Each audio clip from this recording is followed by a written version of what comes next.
ह्या मोबाईलवर मी व्हिडिओज करून करून युट्यूबवर 50,000 सबस्क्रायबर पूर्ण केले होते. त्यानंतर मी हा मोबाईल घेतला आणि ह्याच्यावर व्हिडिओज करत करत मी इंस्टाग्रामवर अराउंड 130K फॉलोअर्स पूर्ण केले होते. आणि त्यानंतर आता जो मोबाईल मी वापरतोय iPhone 14 Pro Max, ज्याच्यावर मी व्हिडिओज करून आता जे काही काम चालू आहे ते चालू आहे. मी आतापर्यंत युट्यूबवर अराउंड 400 व्हिडिओज केले लॉंग फॉर्मॅट, आणि रील्स अराउंड मी 500-600 केले असतील.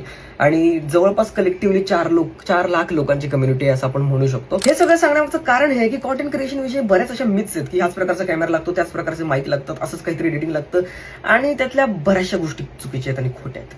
त्यामुळे जर तुम्ही कॉन्टेंट क्रिएशन सुरू करू पाहताय, और कॉन्टेंट क्रिएशनच्या कुठल्याही स्टेजला आहात, और जस्ट तुम्हाला एक नॉर्मल कुतूहल पण असेल, तर तुम्ही तुमचे प्रश्न मला कमेंट्समध्ये सांगा. मी त्याची उत्तरं या नवीन पेजवर पोस्ट करेन, जेणेकरून ती माहिती सगळ्यांपर्यंत पोहोचेल. हे नवीन पेज सुरू करण्याचा उद्देश एवढाच आहे, मला वाटतं की मला डिस्कशन हवंय की कॉन्टेंट क्रिएशन विषयी. आय होप हे डिस्कशन खूप इंटरेस्टिंग राहील.